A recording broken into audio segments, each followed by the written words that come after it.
A beleza é enganosa, e a formosura é passageira, mas a mulher que teme ao Senhor será elogiada. Provérbios 31, 30. Bom dia, irmãos. Bom dia oficial, né? Aos que estão aqui presentes, a gente vai dando bom dia conforme vai chegando, depois tem um bom dia oficial, né? Saúdo a todos com a graça e a paz do nosso Senhor Jesus. E também a nossa saudação especial àqueles que acompanham em casa pela live, ou então depois, posteriormente, né, no momento oportuno. Assim como nós louvamos a Deus no domingo passado pelo homem presbiteriano, hoje é o dia da mulher presbiteriana. E eu quero iniciar a nossa escola dominical louvando a Deus pela vida de vocês.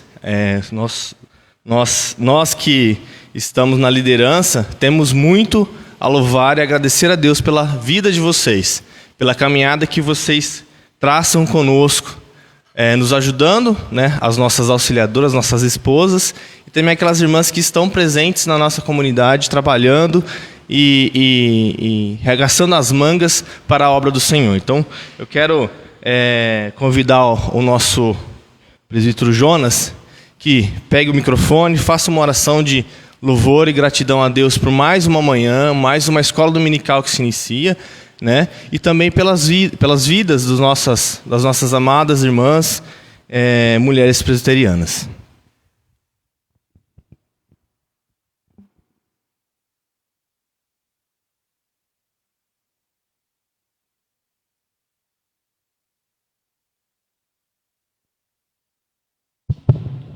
Senhor nosso Deus, nosso Pai, nós te agradecemos e te louvamos, ó Deus, por mais essa oportunidade de estarmos aqui nessa manhã, para, ó Deus, aprender da Tua Palavra, Pai. Que o Senhor possa estar abençoando a cada irmão que aqui está, ó Pai, e aqueles que nos assistem também, ó Deus, para que sejamos, ó Pai, edificados, ó Pai, através da Tua Palavra. Muito obrigado, ó Deus, por esse dia. Nós te louvamos e te agradecemos pelas tuas misericórdias, ó Pai, que se renovam a cada manhã na nossa vida, Pai. Pela essa oportunidade, ó Deus, de podermos estar aqui com saúde e podermos louvar e bendizer o teu nome, ó Pai. Nós te agradecemos imensamente por isso, ó Deus.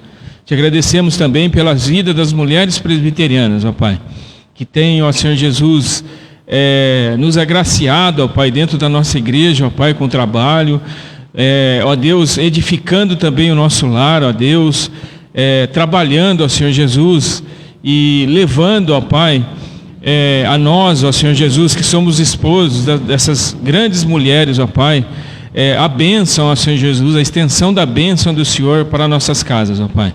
Nós te pedimos, ó Deus, que a cada dia o Senhor esteja capacitando as mulheres presbiterianas, que o Senhor esteja abençoando elas, ó Pai, para que, ó Deus, a tua igreja, ó Senhor Jesus, possa ver através delas, ó Pai, os frutos, ó Pai, desse trabalho, o fruto, ó Senhor Jesus,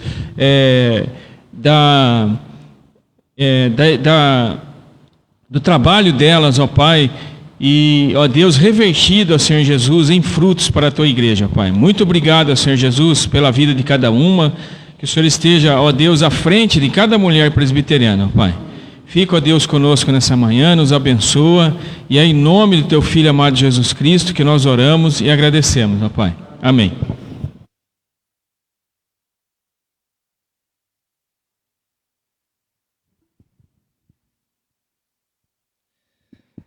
Bom, irmãos, conforme prometido, domingo passado, né, nós daremos início a partir de hoje, deste domingo, o estudo nas aberturas da escola dominical das perguntas do breve catecismo. Eu acho que não poderia ser diferente, tem que começar com a primeira pergunta, né? E a primeira pergunta do breve catecismo é: qual o fim principal do homem? Eu tentei ao máximo ser sucinto, vou fazer bastante leitura, as referências estão ali, tanto no arquivo que eu passei no grupo, quanto aqui. Então, quem quiser anotar as referências para fazer posteriormente a leitura mais detalhada do contexto, também é importante. De forma resumida, o breve catecismo traz essa resposta. O fim principal do homem é glorificar a Deus e gozá-lo para sempre. Então, o material de estudo que a gente está utilizando, ele traz comentários para alimentar a gente de mais informações e entender um pouco o que é isso, tá? Deus criou o homem à sua imagem e semelhança. Nós conhecemos a história, né? Gênesis 1 traz essa informação. E viu Deus que é muito bom, que era muito bom. Por este fato de ser o homem criado à imagem e semelhança, por si só, pela grandeza e a virtude dessa natureza, naturalmente o homem já era naturalmente perpétua glória, né, ou glorificar eternamente na própria existência e na adoração. Então ele foi criado por este fim, né, com esta finalidade. Mas aí nós temos, a história continua, e nós temos a queda, né, a desobediência, o pecado da desobediência. E este pecado, ele prejudicou de forma desastrosa, corrompendo o homem, né? Essa palavra, para mim, é um pouco nova, desgraçadamente, né? Tirando da graça a qual o homem estava ligado diretamente ao Pai, ao Criador. Contudo, apesar disto, Deus guarda alguns princípios, mantém alguns princípios rudimentares ao homem. Mesmo com a queda, o afastamento do homem do jardim do Éden, Deus guarda em seu coração princípios de moralidade, espiritualidade, inteligência, sensibilidade, racionalidade, criatividade e poder regencial. Então ele está rompido, ele sai da ligação direta com Deus, mas ele mantém, na essência, de forma qualitativa, esses princípios. Depois da queda, Deus, no seu plano eterno, desde a fundação do mundo, antes mesmo da fundação do mundo, ele tem esse plano. Nesse homem caído, nessa massa falida que é a humanidade, ele coloca o novo Adão, Jesus Cristo, o Cordeiro de Deus, para que então, nesse plano, ele lave, salve, através do sangue de Cristo vertido na cruz, retome ou reconcilie-se com Deus. Então ele refaz a ligação que havia com Adão, tá? Então, por meio dele, né, por meio do corpo de Cristo, e através da eleição, da livre graça divina, a gente forma através de Cristo um corpo interativo e indissolúvel. Olha o que diz lá em Mateus 17:5, né? Este é meu filho amado, em quem me comprazo. A ele ouve. Mesmo após a queda, como eu já trouxe, o homem é a glória de Deus por ser o único ser moral, intelectivo e criativo, mas não o suficiente para glorificar a Deus. Para nós conseguirmos glorificar a Deus, nós precisamos ser regenerados. E essa palavrinha aí é muito importante, porque a forma da regeneração, ela nos separa, nos tornando indissolúvel, até é difícil de falar, né? Olha o que diz João 17:21, que todos sejam um, e como és tu, ó Pai, em mim, e eu em ti, também sejam eles em nós, para que o mundo creia que tu me enviaste. Então, através do sacrifício de Jesus, nós nos tornamos um com ele e ele com o Pai. Então, ele nos capacita, através do teu sangue, a novamente termos essa ligação com o Pai. Desta forma, nós podemos, então, cumprir esse propósito de glorificar a Deus. Então, o primeiro fim principal do homem é glorificar a Deus. Lá em Romanos 11:36 diz assim: porque dele, e por meio dele, e para ele, são todas as coisas. A ele, pois, a glória eternamente. Amém. 1 Coríntios 10:31 diz assim: portanto, quer comais, quer bebais, ou façais outra coisa qualquer, fazei tudo para a glória de Deus. Uma vez regenerados em Cristo, somos capacitados e chamados a glorificar a Deus. De que forma? Através do nosso testemunho. Olha o que diz lá, ó. O mundo toma conhecimento de Deus e de sua paternidade, santidade, poder, honra, misericórdia e glória pelo testemunho existencial e missionário de seu povo. Então, através da minha vida, das minhas atitudes, das minhas ações, nós glorificamos ao Pai. E o mundo ao nosso redor, nas nossas interações sociais e nosso convívio, eles vão perceber a glória do Pai. Então, nós somos reflexo da glória do Pai. Assim como disse Jesus, né?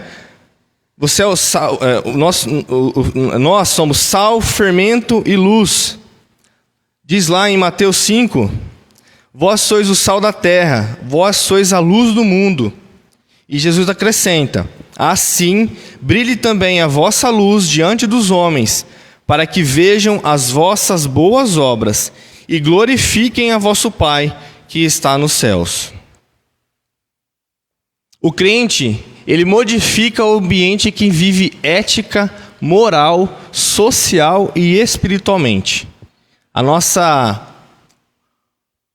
nossas atitudes devem refletir esses atributos. O verdadeiro crente é glória de Deus. Para isso que ele foi criado, eleito desde a eternidade e chamado em Cristo. Então, a primeira finalidade, glorificar a Deus através do testemunho das nossas vidas. Aquilo que a gente faz, aquilo que a gente fala, gera ao redor a glorificação do Pai. O segundo fim principal, gozá-lo para sempre.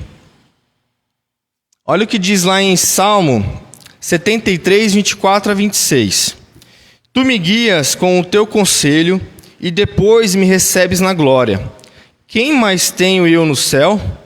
Não há outro em quem eu me compraza na terra.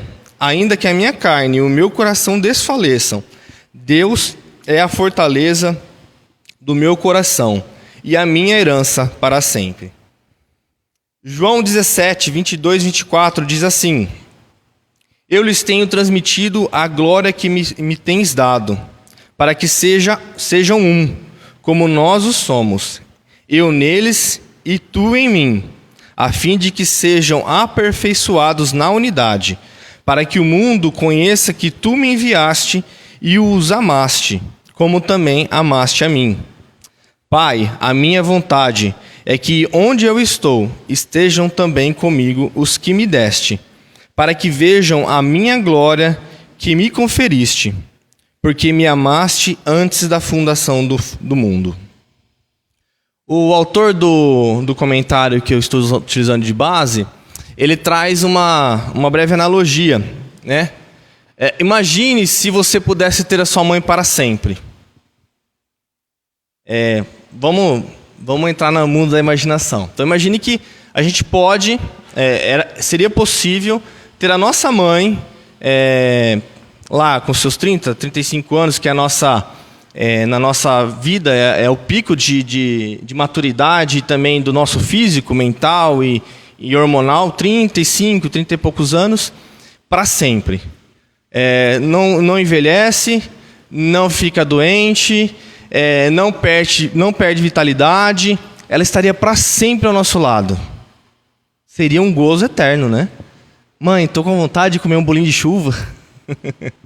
Ela vai lá e faz. Essa semana ainda, conversando com uma cliente, ela disse isso. Nossa, que saudade que eu tenho da minha mãe, dela fazer as coisas que eu gosto.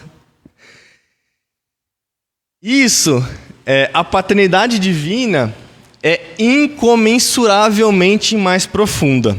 É só para a gente entrar um pouquinho na nossa mente, né?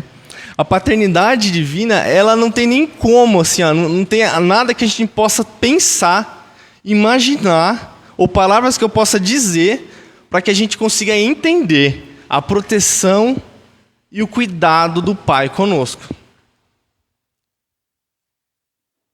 Cristo restaura no eleito a imagem danificada pela queda. Restabelece-lhe o governo permanente pelo consolo do Espírito. Então, assim, através do sacrifício de Cristo, somos regenerados, podemos e somos chamados, capacitados para glorificá-lo através do testemunho das nossas vidas, e temos a plena paz e o consolo do Espírito Santo, e gozamos paz e proteção nele. Para finalizar, irmãos, muita informação, eu tentei, na minha cabecinha, tentar resumir numa frase, respondendo a essa questão. Qual o fim principal do homem? E eu quero que você, no seu lugar, repita comigo essa frase, que às vezes a gente repetindo, a gente pode gravar mais fácil, tá? Vamos lá?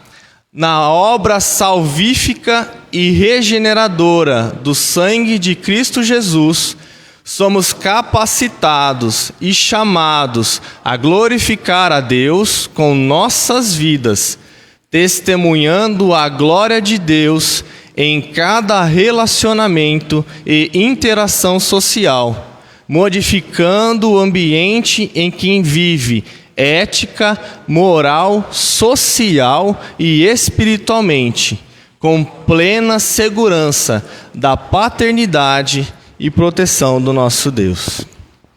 Amém? Espero não ter corrido muito, né? Mas a gente vai melhorando conforme o tempo. Eu convido os irmãos que puderem se colocar em pé. Domingo que vem uma próxima pergunta. Não vou seguir a sequência da numeração, tá? Eu não vou falar qual que é a próxima para a gente ficar na curiosidade e você acompanhar com a gente as próximas perguntas.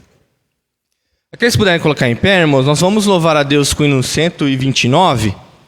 E enquanto nós entoamos este hino, aqueles que vieram preparados com seus dízimos e ofertas, será o momento de fazê-lo, tá? Hino de número 129.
igreja pode se sentar.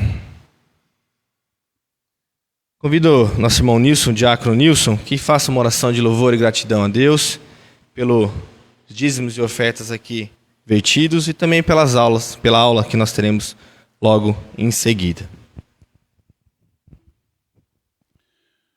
Senhor nosso Deus e Pai, obrigado, Deus, porque o Senhor nos concedeu mais um dia de vida, Pai. Agradecemos pela oportunidade de estar na Tua casa, te louvamos, Senhor, e te bendizemos, ó Pai. Ó Senhor, esteja abençoando, Senhor, todos os dizimistas dessa igreja, ó Pai, que nunca lhe falte o trabalho, ó Pai, e que o Senhor continue derramando ricas bênçãos, ó Pai. Também esteja agora com o pastor, Senhor, que vai trazer a Tua palavra, Senhor, que nós possamos crescer ainda mais no conhecimento do Teu Evangelho, Senhor. Em nome do Seu Filho Jesus que eu oro e desde já agradeço. Amém.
Bom dia, amados irmãos, graça e paz, que bom estarmos juntos, né? Acolhemos a todos que estão aqui presencialmente e também aos que estão em casa.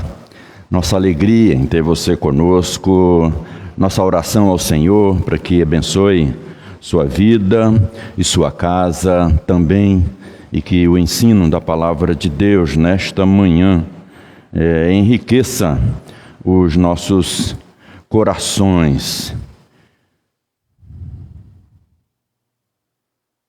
Que bênção podermos estar juntos, né?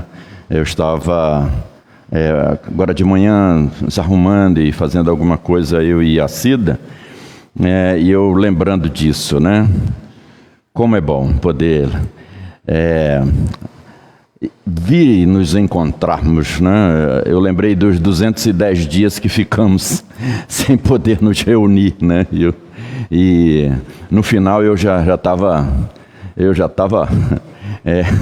pedindo ao Senhor, Pai, nos ajude que possamos retornar e isso não traga nenhum prejuízo, nenhum risco aos irmãos, né? À comunidade, às famílias. E que bom, graças a Deus, estamos podendo nos reunir e ainda assim transmitir para aqueles que estão em casa ou para os irmãos queridos que estão distantes, que estão aqueles que estão impossibilitados de vir e também aos de outros estados, né, aos nossos irmãos e amigos de outras igrejas que não estão também reunindo e poder transmitir, né?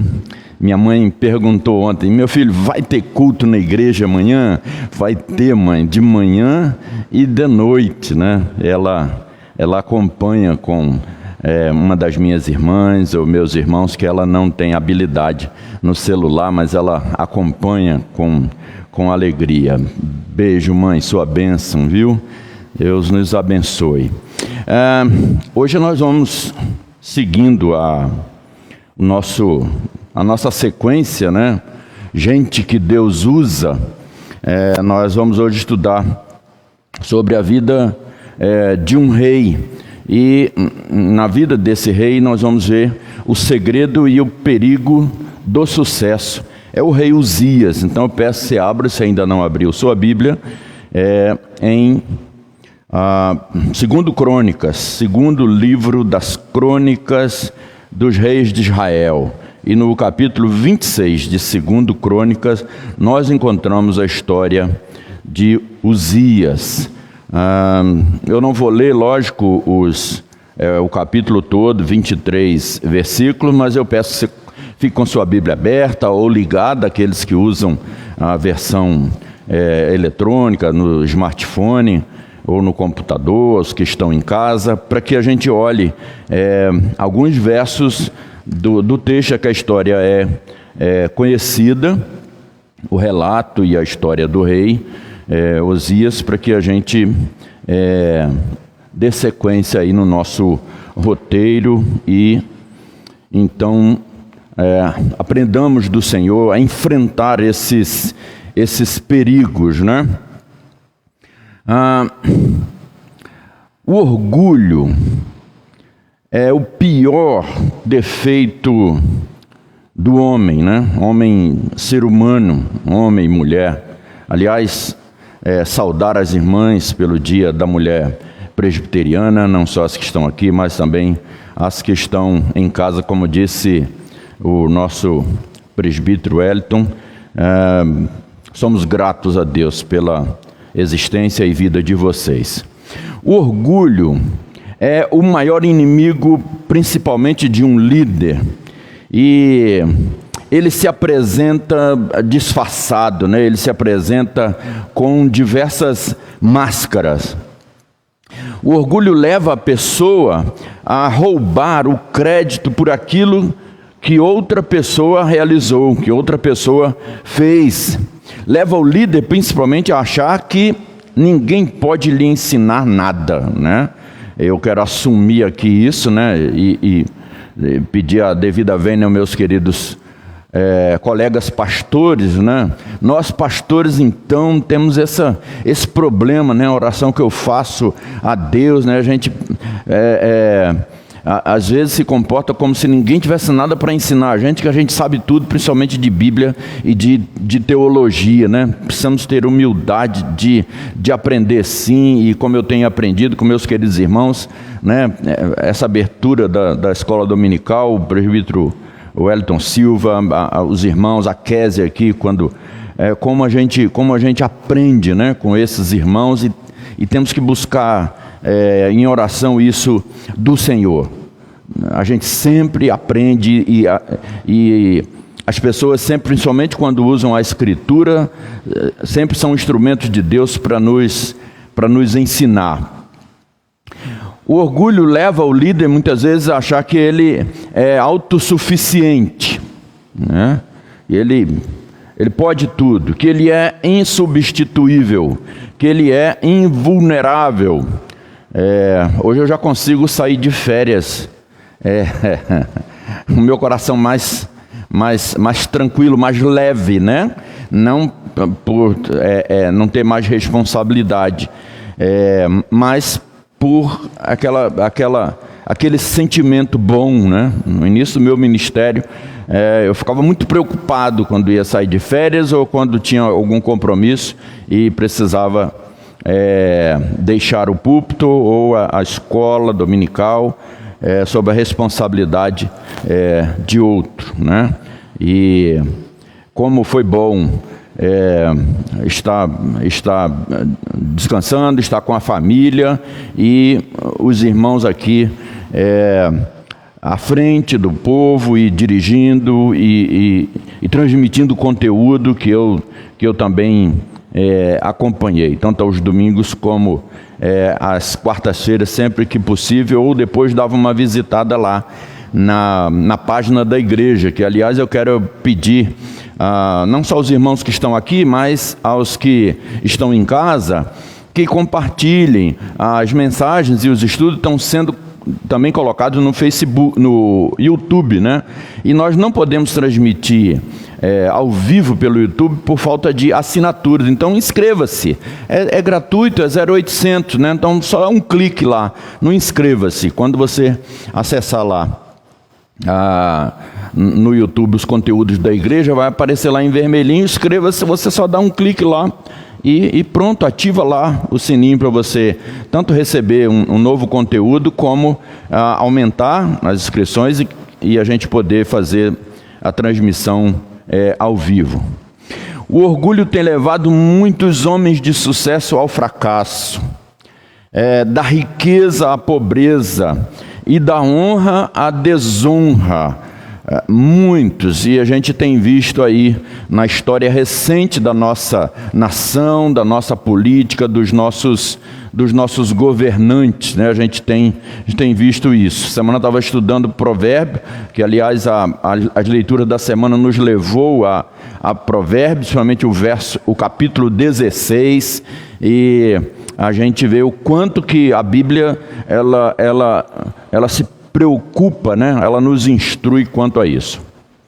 Henry Blackaby, ele fala das 10 armadilhas da liderança. Primeiro, o orgulho, pecado sexual, cinismo, ganância, preguiça mental, hipersensibilidade, letargia espiritual, negligência doméstica, negligência administrativa e tempo demais no cargo, né? Segundo ele, são essas 10 primeiras. Perceberam que o orgulho é a primeira armadilha? Na concepção dele, na visão dele, o orgulho é a primeira e, segundo ele, a mãe de todas as outras armadilhas. Por isso estudaremos hoje a história de um homem que no início do seu reinado, ele foi muito próspero, foi muito abençoado, mas caiu por causa do seu orgulho. Essa é a história do rei Uzias que nós vamos ver hoje. E o primeiro ponto é exatamente isso, é um homem bem-sucedido. Ele foi um homem bem-sucedido. O verso 1 diz: todo o povo de Judá tomou Uzias, que era de 16 anos, e o constituiu rei em lugar de Amazias, o seu pai. Então veja, um jovem, né? 16 anos. Lógico que ele teve uma instrução, ele teve todo um preparo especial, mas não é como um jovem de 16 anos nos nossos dias, e nem a quantidade de informação que os nossos jovens hoje têm, né? Era alguém na época bastante jovem, lógico que tinha que ser preparado para isso.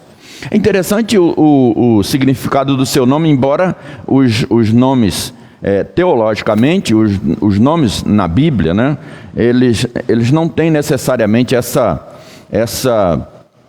força como na nossa cultura muitas vezes alguém pode pensar. Mas os nomes lá tinham um significado. Espiritualmente, segundo Deus, não tinha maior destaque por causa do seu nome. Mas para a gente aprender isso, é preciso olharmos, né? Então o nome dele, o nome Uzias, o Senhor é a minha força, né? Então vejam que, lógico, os pais, né, colocaram o nome por conta de acreditarem, né, e desejarem que os seus filhos, e que o seu filho nesse caso tivesse, né, carregasse essa marca e glorificasse ao seu Deus através da sua vida, como a gente viu na boa explicação da primeira pergunta do breve catecismo e, consequentemente, a resposta.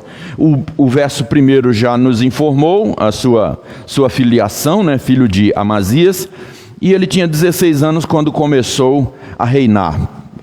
Depois da morte do seu pai, ele então foi constituído rei pelo povo, né? Pelo povo ele foi levado a reinar.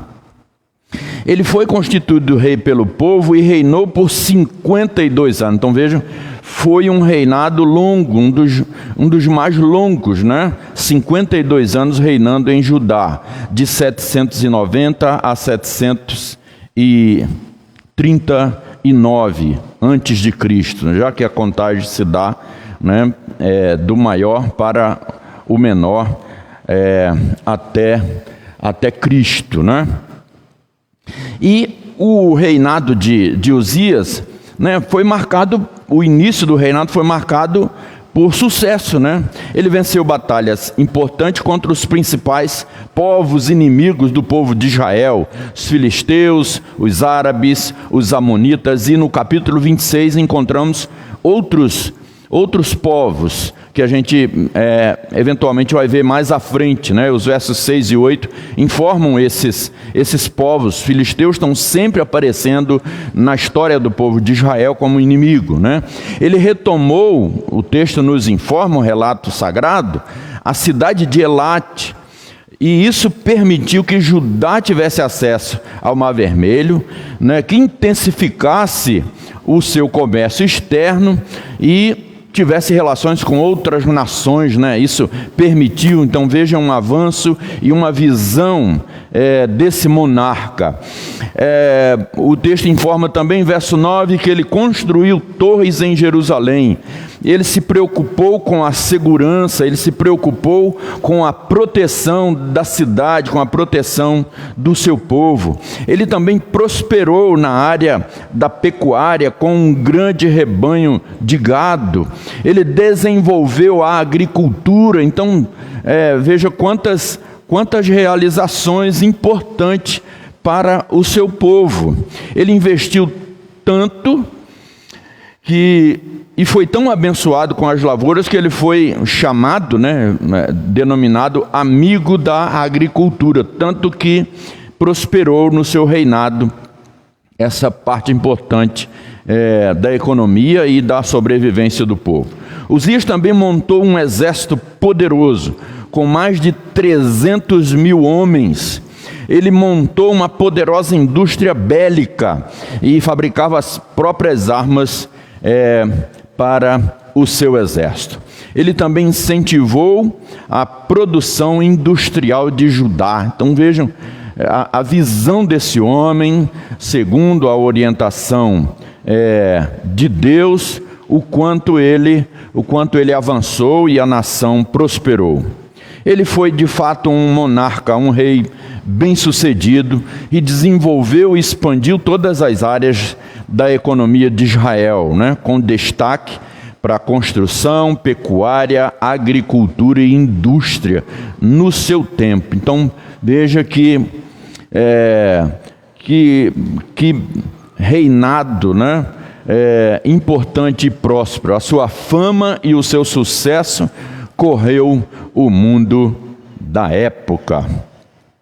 E qual o segredo desse sucesso, então? O texto nos informa. Os versos de 4 a 15, nós podemos perceber o segredo desse sucesso. Então, o primeiro foi, ele agiu corretamente perante o Senhor Deus. Olha que informação importante. Nós falamos na semana passada, ou durante a semana, que não há prosperidade sem a orientação de Deus, não há prosperidade verdadeira, não há prosperidade abençoadora, não há prosperidade duradoura sem que haja obediência ao Senhor. O verso 4 que nós destacamos aí diz, que ele fez o que era reto perante o Senhor, segundo tudo o que fizera Amazias, o seu pai. Então, não era segundo o seu querer, não era segundo isso não era uma habilidade nata dele, somente dele. Ele não era o cara como nós costumamos brincar, Ele fez tudo isso por causa do Senhor, perante o Senhor, porque ele estava fazendo o que era reto perante o Senhor, segundo a vontade do nosso Deus. Segundo, Uzias buscou a direção de Deus para a sua vida e governo.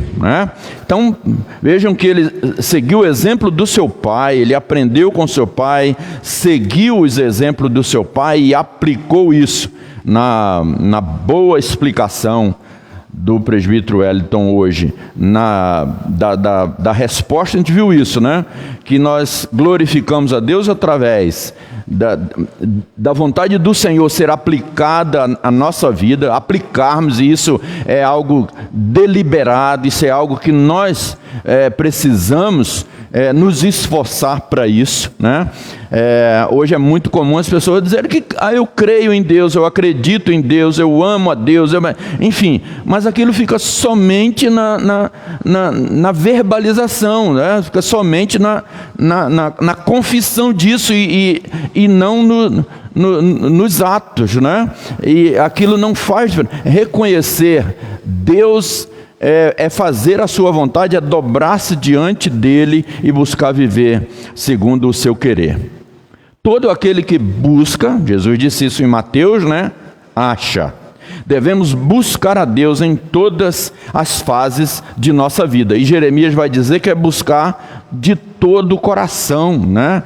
Buscar com todas as nossas forças, não é a desistir na primeira dificuldade. Quais os resultados, então, dessa busca? Está enumerado aí alguns resultados dessa busca. Deus o fez prosperar. Deus o fez prosperar.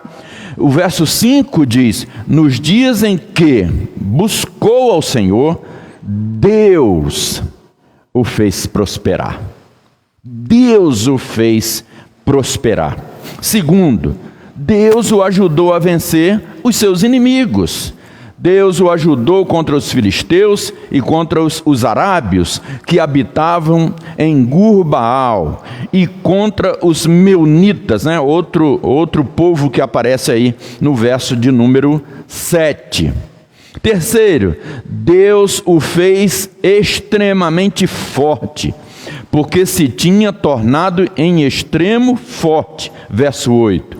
4. Deus o ajudou de forma maravilhosa, porque foi maravilhosamente ajudado, até que se tornou forte. Rick Warren, um comentarista desse texto, ele diz que o grande inimigo do sucesso de amanhã é o sucesso de hoje. Essa semana, acho que foi numa visita que eu falei que eu, na minha adolescência, citava aquele texto de Coríntios, acho que é 10, 14, né? Aquele que pensa, está em pé, cuide para que não caia. Eu omitia esse pensa, eu dizia, aquele que está em pé, cuide para que não caia. Então, o texto pensa, né? Na verdade, ele já caiu, né? Ele já caiu. Então, veja essa definição de Rick Warren. Uzias permitiu que as suas realizações lhe subissem a cabeça, né? Ele esqueceu que era o Senhor, ele esqueceu que era porque ele buscava o Senhor. Ele tornou-se arrogante e soberbo, informa-nos o verso de número 16. E aí vamos ver ainda nesse ponto o ciclo dessa soberba, né?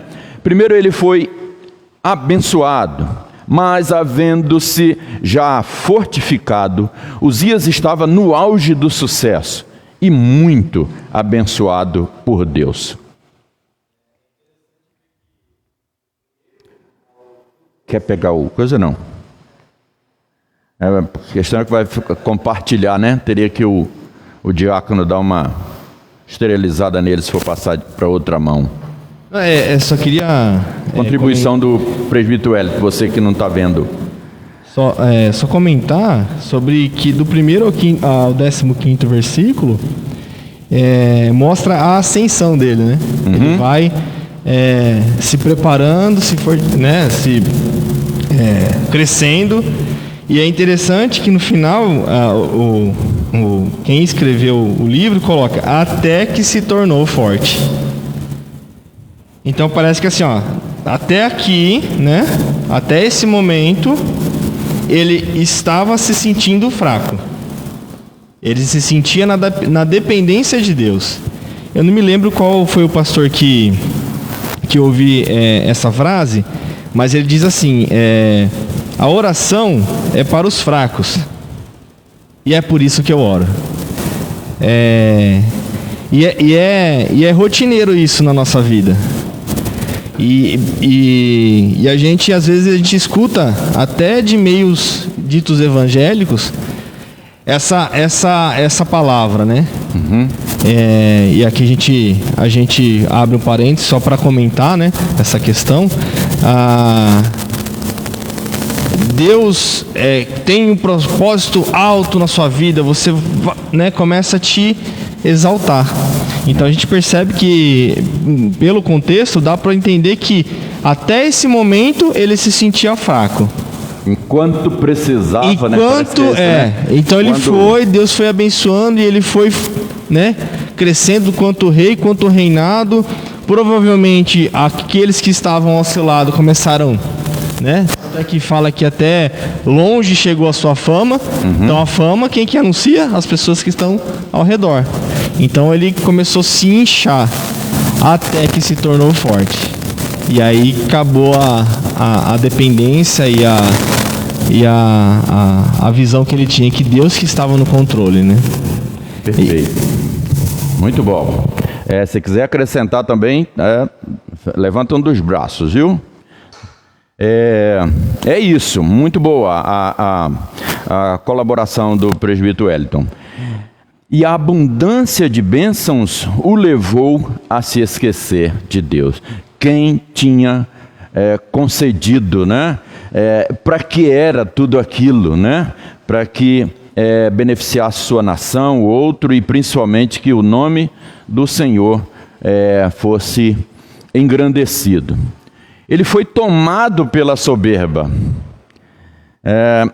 Exaltou-se o seu coração para a sua própria ruína. A soberba brota, floresce e frutifica no coração. A arrogância de coração é abominável ao Senhor e receberá a divina punição. A punição do orgulho é a queda. E dizem que quanto maior a árvore, maior é o estrago, né? maior é o tombo, né? Há um dito popular, né? Não é um ensino escriturístico, mas que exemplifica isso, né?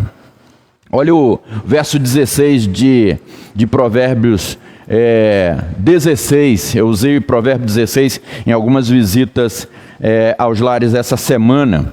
A soberba precede a ruína e a altivez do espírito a queda. Isso está em Provérbios 16, todo o capítulo é muito importante dentro desse tema que a gente está estudando hoje.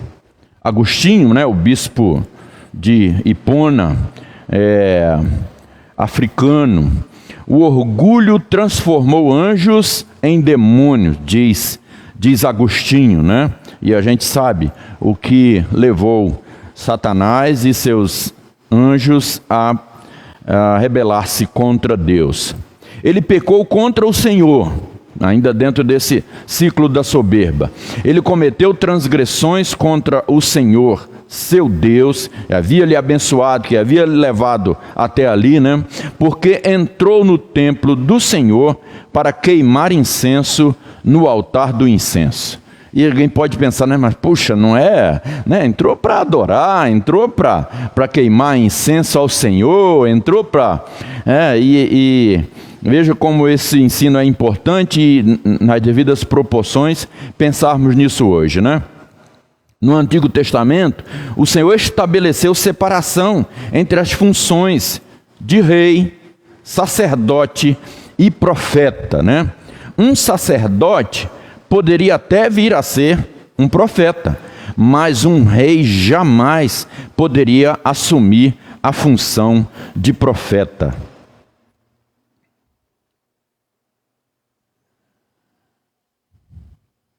Uzias era rei, mas queria usurpar para si a função sacerdotal. Ele quis entrar no templo para exercer funções sacerdotais, para queimar incenso. Isso era transgressão da lei. Números 3, verso 10. Querendo usurpar o sacerdócio, que era exclusivo da família de Arão, ele também profanou o templo. Números 18, 17. Somente Jesus, né? E a gente aprende desde a CP, né, na Escola Bíblica Dominical, quais os ofícios de Cristo, né, numa única pessoa, somente ele, né, reuniu esses 3 ofícios: profeta, sacerdote e rei. E Uzias quis usurpar isso, né, como monarca, como rei, ele quis oferecer sacrifício. Já imaginaram se Deus hoje punisse da mesma maneira, né, aqueles que tentam isso, né, que cometem, como a gente vê nos nossos dias, desejos contrários, ensino contrário, né, reivindicação, né, disso, usurpação, né, da função do outro, enfim. O sumo sacerdote Azarias, nesse mesmo capítulo 26, e aí estão os versos de 17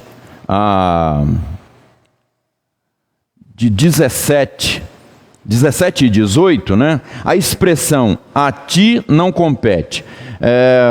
Azarias liderou um movimento, né? uma resistência, né? Para confrontar o rei Uzias por ele estar infringindo a lei, por ele estar usurpando aquilo que Deus havia determinado a Arão, né, e seus filhos. A expressão que nós encontramos no texto, "a ti não compete", né, significa isto não é para você fazer, ou não é da sua competência, né? Não é da sua alçada, você não foi chamado para isso. Isso que você vai fazer não vai glorificar o Senhor, porque Deus determinou quem deveria fazer isso. E vejam que o seu orgulho, a soberba, levou ele a não aceitar a confrontação, a advertência. Ao contrário, ele persistiu, ele não recuou, ele não voltou atrás, ele não reconheceu que estava errado. Verso de número 19. Por isso, Deus o puniu imediatamente com lepra na testa, né? Lhe apareceu logo uma ferida, lhe apareceu logo uma lesão visível, né? Então vejam, na testa, né? Não foi na mão, não foi no pé, não foi, né, num lugar escondido, na testa, né? Não sei que tipo de roupa ele usava, né? Mas mesmo que estivesse com uma coroa, mesmo que a testa sempre, né, fica visível, e foi logo na testa, e imediatamente ainda, o texto diz que era ainda quando ele segurava o incensário, ainda estava na presença ali do sacerdote e dos demais, né?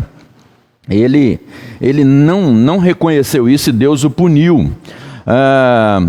Jim Elif elaborou uma lista com 35 razões para não pecar. E a nossa lição traz as 10 principais que eu quero ver com os irmãos. As 10 principais razões para não pecar. Primeira dela, porque um pequeno pecado leva a mais pecados, né? Hoje até que a gente não canta mais na UCP, mas antes a gente cantava, né? Pecado, pecadinho, pecadão, isso não, né? Mas depois a gente ensinava para as crianças que pecado, é qualquer falta de conformidade com a lei de Deus ou qualquer transgressão dessa lei, né? Tem pecados com mais consequências, né? Mas pecado é ofensa contra Deus. Então, um pequeno pecado, ou o que a gente imagine ser pequeno, ele vai levar, né? Como diz o salmista, um abismo leva a outro abismo. Segundo, porque o meu pecado evoca a disciplina de Deus. No caso aí, Deus puniu, e não há dúvida de que Deus puniu, foi uma punição divina pelo pecado do rei. Terceiro, porque o tempo gasto no pecado é desperdiçado para sempre. Se nós fomos criados, como a gente viu hoje, para a glória de Deus, né, para gozá-lo para sempre, não recupera mais, né? Eu não sei quantos, eu lá no Rio tinha uma grande audiência, há décadas atrás, a Rádio Relógio, né? E a Rádio Relógio no Rio tinha alguns spots, né? Alguns, né? Então falava de alguma coisa, naqueles intervalos, né? E ela dava a hora certa e ficava como que o ponteiro de um relógio, a marca, né, de um relógio. Aí, uma das coisas era: 1 minuto de vida é um milagre que não se repete. De vez em quando falava isso, né? Eu lembro, eu gravei isso na Rádio Relógio. Muitas vezes ouvi, fui ouvinte, né? De audiência à Rádio Relógio, que além da hora certa, dava informações preciosas. Porque o meu pecado nunca agrada a Deus, né? Então qualquer transgressão da lei do Senhor. Pelo contrário, sempre o entristece, né? Então, como eu quero agradar o meu Deus, eu me esforço para não pecar. Outra, porque o meu pecado coloca um fardo imenso sobre os meus líderes espirituais, né? E como sofremos, né? Não só os líderes, mas todos nós, como sofremos, né? Somos um corpo, né? Então, quando um enferma, né? Quando um membro está enfermo, todo o corpo sente, né? Como isso traz tristeza e alcança os demais, principalmente a liderança, como diz Hebreus, os guias espirituais, né? Porque no devido tempo, o meu pecado produz tristeza em meu coração, né? Lembra daquela coisa de que a mentira tem pernas curtas, né? Então, uma hora e logo o meu pecado vai trazer, eu vou sofrer as consequências do meu pecado. Porque estou fazendo o que não devo fazer, ou seja, eu estou perdendo tempo, eu estou, né, desperdiçando algo precioso, como dizia a Rádio Relógio. Outra, porque o meu pecado sempre me torna menor do que eu poderia ser. Um dos sinônimos de pecado também é errar o alvo, né? Quer dizer, eu estou desperdiçando, eu estou me diminuindo, fazendo aquilo que eu não fui chamado para fazer. Porque os outros, incluindo a minha família, sofrem consequências por causa do meu pecado, né? E como nós temos visto, famílias, comunidades inteiras sofrendo, né? Por conta do pecado de um membro de sua família. O sofrimento, em capelania a gente costuma afirmar essa verdade, né?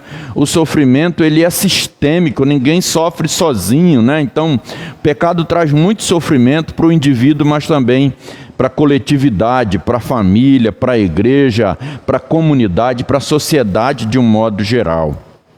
E por último, porque o meu pecado entristece os santos. O meu pecado entristece os meus irmãos, o meu pecado entristece a comunidade, né? Muito bem. Uzias colheu os resultados da sua arrogância e do seu pecado. Ele foi ferido com a terrível doença da lepra. Então vejam as consequências, né? Hoje a hanseníase é controlada, né? Temos medicação, tratamento hoje para essa doença crônica. Naquela época não tinha, e aqueles que eram acometidos de lepra viviam confinados, separados, e a gente vai ver isso, as consequências, né? Como a nação sofreu, a família certamente, e o indivíduo, né? A lei exigia que os invasores do templo sagrado fossem executados. Isso está também no capítulo 18 de Números. Mas, pela graça, né? A gente vê aí mais uma vez a manifestação da graça, não só presente no Novo Testamento, mas também no Antigo Testamento, né? A graça de Deus está presente, também sempre esteve, né? Desde a queda. Deus o poupou dando-lhe uma doença, né? Em vez dele ser apedrejado, dele ser morto, Deus o marca com a doença terrível daquela época, a doença da lepra, né? Sem dúvida a sua doença, como a gente já falou, foi um castigo divino por seus pecados, né? Deus o puniu, não só punindo a ele, mas para que isso servisse de lição, né? Para que isso pudesse de fato alcançar outros, né? Esse ensino do zelo de Deus, do cuidado de Deus, e que ele pune aqueles que assim transgridem a sua lei. Por causa da lepra, e aí vem as consequências, né? O rei não pôde mais voltar ao palácio para exercer a sua função até o dia de sua morte, né? Então ele enquanto viveu, ele sofreu, e o seu exemplo chegou até outros, né? Aquilo falou, aquilo comunicou por que ele estava passando por aquilo. A partir daquela data, ele foi morar numa casa separada, diz o texto, né? E definitivamente excluído da casa do Senhor. Do templo, então, nem se fala, né? Que era o motivo pelo qual, né, ele tinha entrado no templo, profanado o templo e queimar incenso, usurpando o sacerdócio. Jotão, então, seu filho, julgou o povo de Israel após a sua morte. É a informação que nós temos no verso de número 21. Assim ficou leproso o rei Uzias até o dia de sua morte, e morou, por ser leproso, numa casa separada, porque foi excluído da casa do Senhor. E Jotão, seu filho, tinha a seu cargo a casa do rei, julgando o povo da terra, né? Então, seu filho assumiu a sua função, já que ele não podia mais exercer o reinado na direção da nação. E a narrativa termina com os versos 22 e 23. Ainda Warren Wiersbe, um comentarista de credibilidade, resume, né, a história e a vida do rei Uzias. Ele diz: o soldado foi derrotado pelo próprio orgulho. Uzias, né, o grande construtor, destruiu o próprio ministério e também a sua reputação. Lembra que ele, no início, né, o presbítero Hélio também enfatizou isso, ele, né, a sua fama, o seu testemunho, a sua prosperidade por temer ao Senhor, tornou-se grande, né, o homem da agricultura, amigo, né, amigo da agricultura, o homem que fez prosperar tantas. Agora ele derrubou tudo isso, ele foi derrotado por tudo isso, né? Destruiu ele com o seu pecado, com o seu ato, com o seu orgulho, com a sua soberba. Ele destruiu o seu próprio ministério, o seu testemunho, a sua fama. E Uzias, o lavrador, ceifou a colheita dolorosa daquilo que havia semeado. Um pecado, né? Um pecado. Apenas isso. Quanta ruína trouxe, quanto sofrimento, né? E concluindo, irmãos, a história de Uzias nos ensina lições preciosas que jamais devem ser esquecidas. E aí nós temos aí 4 principais, né? 4 preciosas lições que não devem ser esquecidas, né? Que nós tiramos da história do rei Uzias, que começou bem e terminou muito mal. A primeira grande lição é: o segredo de uma vida bem-sucedida é buscar ao Senhor, né? Não temos dúvidas disso, e a Bíblia nos mostra diversos exemplos.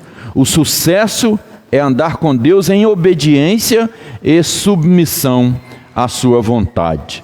Segundo, um bom começo de vida abençoada pelo Senhor não é garantia alguma de um final feliz, né? É perseverar sempre, é cuidar sempre, é buscar sempre e viver na dependência do Senhor, ainda que Ele conceda, né? Ontem alguém me fez uma consulta sobre a questão do espinho na carne do apóstolo Paulo, né? E ele mesmo responde para que ele não se ensoberbecesse, não diz com clareza. É muito difícil você determinar, e às vezes a gente fica buscando que espinho era esse, determinar. O importante é que aquilo que era um grande sofrimento, na verdade, o reverendo Augusto Nicodemos explica, né?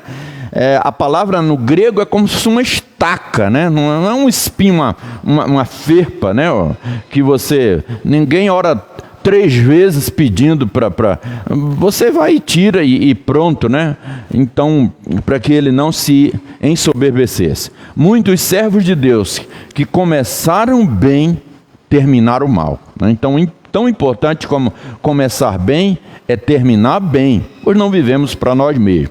Terceira grande lição: a bênção da fartura pode levar o cristão ao pecado da soberba e do esquecimento, né, de Deus, nos esquecermos quem foi que concedeu aquilo, porque chegamos ali, né? A graça do Senhor é favor imerecido, né? Quarta grande lição: Deus abomina o coração orgulhoso e resiste aos soberbos. A soberba receberá o castigo divino. Que Deus nos livre da soberba, né? Deus nos livre do orgulho, que o nosso prazer esteja na lei do Senhor, como diz o Salmo 1, e na sua lei meditarmos de dia e de noite. Deus nos abençoe, Deus abençoe a sua vida, e que as preciosas lições o Senhor aplique aos nossos corações e que possamos colocá-las em prática. Nós estamos chegando ao final do nosso encontro desta manhã, convidando você a estar conosco. Logo mais às 19h30, Deus tem também uma palavra ao seu coração e deseja abençoar sua vida. Esteja conosco. Aos que puderem vir presencialmente, nós temos espaço, seguimos todos o cuidado com a verificação da temperatura, temos dispositivo com álcool em gel espalhado em todo o nosso salão de culto. Eu tenho para mim, eu observo quando preciso ir ao mercado, quando preciso ir ao banco ou resolver alguma coisa na cidade. E o lugar onde a gente corre menos risco é na igreja. A gente corre menos risco é na igreja. Todos nós tomamos os cuidados e temos, né, além da proteção do Senhor, né, porque estamos aqui para termos comunhão uns com os outros e com o Senhor.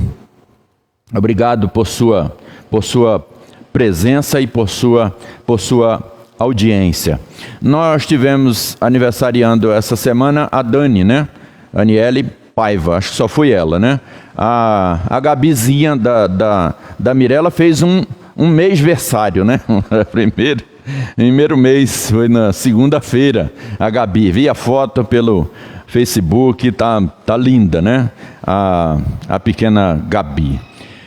Vamos ficar de pé, vamos orar, agradecendo a presença da família mais uma vez conosco, viu? Que alegria, Deus continue a abençoar as irmãs e o rapaz que está hoje com a gente, né? Qual o seu nome? Isaac, ó, que nome bonito, né? Isaac, muito bem, filho da promessa. Vamos orar? Pai querido, Deus eterno, nós te louvamos, nós te bendizemos por tua graça. Nós te louvamos, Senhor, por podermos reunir, louvar o Senhor, ouvir a palavra do Senhor. Ó Pai, que a tua palavra tenha produzido crescimento a cada um de nós, aos meus irmãos aqui presentes e também aos que estão em casa, Senhor. Se alguém hoje, Deus, está passando por alguma dificuldade que vai além de suas forças, que está buscando no Senhor, ó Deus, ouve, Senhor, atende segundo o teu querer. Deus, abençoa os nossos irmãos enfermos, aqueles que estão impossibilitados de estar presencialmente conosco, aqueles que aguardam cirurgias, aqueles que estão em tratamento. Ó Deus, abençoa-os, Pai, como só Tu sabes e podes fazer. Visita cada vida e cada lar, Senhor. Nós te agradecemos nesta semana pelo aniversário da Dani. Muito obrigado por sua vida. Abençoa ela, a vida do Luizinho, o casamento deles, ó Deus. Firma os seus passos, ó Deus, e abençoa-os, Pai. Obrigado, Senhor, pela vida da pequena Gabi, Senhor, abençoa ela, seus pais, Mirela, Diego, ó Deus, toma eles nas Tuas mãos, e com ela, Senhor, todas as crianças da nossa igreja, Senhor. Visita os nossos pequeninos, Senhor, que eles recebam do Senhor a graça, Senhor, que os seus pais continuem, Deus, ensinando-lhes o caminho, ó Deus, que leva até Jesus, o amigo das crianças, o nosso Salvador. Obrigado pela vida do Isaac conosco, da sua família. Ó Deus, continua a nos guardar, ser com os nossos vizinhos, com a nossa comunidade, a nossa cidade, nosso estado e nosso país. Ó Deus, que prossiga, Deus, todo o planejamento para a vacinação da nossa população, Senhor. Muito obrigado por aqueles que já estão recebendo a primeira dose, Senhor, e que toda a infraestrutura, Senhor, para a segunda dose, para a continuidade daqueles que estão chegando à fase de tomar a primeira dose. Ó Deus, muito obrigado, Senhor, por Tua providência. Muito obrigado porque o Senhor age também através dos meios naturais. Obrigado, Senhor, porque deste inteligência, recurso, ó Deus, sabedoria para a classe científica em tempo tão recorde, ó Deus, produzir, Senhor, uma substância, dando-nos anticorpos, Senhor, para podermos estar, ó Deus, mais protegidos, ó Deus, e enfrentarmos esse vírus, Senhor. Que a Tua graça, Senhor, continue a nos assistir como povo Teu, dando-nos visão missionária, intencionalidade na direção do outro, solidariedade, ó Deus, para falar do Teu amor e para estender a mão em qualquer necessidade dos nossos queridos, ó Deus. Dá-nos, Senhor, a Tua bênção, um dia de paz. Nós oramos agradecidos porque fazemos em nome e por amor de Jesus, Teu Filho amado, nosso amigo e Salvador. Amém. Que a graça eterna de Jesus, o amor de Deus nosso Pai, a comunhão e as doces consolações do Espírito sejam sempre sobre nós aqui reunidos, sobre a nossa casa, alcançando os nossos queridos familiares e os nossos irmãos por toda a terra, hoje e eternamente. Amém. Deus abençoe.